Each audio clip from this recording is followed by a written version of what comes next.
Assalamu alaikum. My name is Shahida Parveen Abro, ex-regional director colleges. The metric ताईं त ॿार वेचारो matric करे समझी वेंदो आहे इंजीनियरिंग या मूंखे प्री मेडिकल में वञिणो आहे त कंप्यूटर साइंस मेडिकल ऐं प्री इंजीनियरिंग इहे टे शोबा आहिनि जेके असांजा ॿार उन्हनि खे जॉइन कनि था।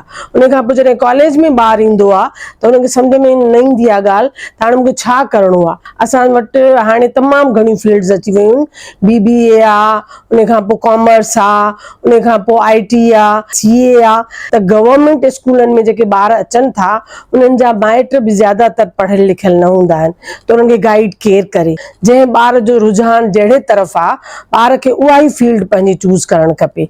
उन जे लाइ उन्हनि खे पंहिंजे कॉलेजनि जे अंदरि करियर काउंसलिंग करणु खपे ऐं ॿारनि जे लाइ हिकिड़ा सेमिनार उन्हनि खे कोठाइणु खपनि ताकी ॿारनि खे ख़बर पए त असांखे हाणे पंहिंजो अॻिते हली करियर कहिड़ो चूंडणो आहे। जेको प्राइवेट कॉलेजिस जी ॻाल्हि आहे या स्कूलनि जी ॻाल्हि आहे त तव्हां ॾिसो त अॼुकल्ह O लेवल A लेवल थिए थो हुते ज़्यादातर वॾनि माण्हुनि जा ॿार पढ़नि था प्राइवेट स्कूल्स में त उन्हनि खे ख़बर आहे त असांजो फ्यूचर सम्झो त महफ़ूज़ आहे। त हाणे असांजो सॼो सिलसिलो जेको एजुकेशन जो आहे उहो मां चवंदसि त जहिड़ो मुंझल आहे अहिड़े नमूने सां असां वटि हिते माहिर तालीम हुजणु खपनि।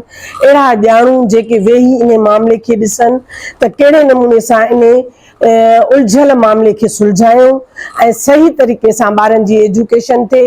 हुननि जा क्लास रूम ईअं बाक़ाइदा हलनि त अहिड़े नमूने सां ॿारनि खे पढ़ाईअ तरफ़ बि राग़िब कजे ऐं एग्ज़ाम जो तरीक़ो बि जेको आहे सो मुख़्तलिफ़ कजे त अहिड़े नमूने सां ॿार असांजा पढ़ियल लिखियल एतिरा हुजनि जो दुनिया सां कॉम्पीट कनि। इल्म ते दारोमदार रखे थो सॼो मुआशिरो असांजो, उन जे करे इल्म खे बहितर कयो वञे, तालीम खे बहितर कयो वञे, इदारा बहितर कया वञनि, ॿारनि जी पढ़ाई बहितर कई वञे ऐं मुंहिंजी इल्तिजा आहे त इन सॼे सिलसिले खे तमामु ध्यान सां ॾिठो वञे।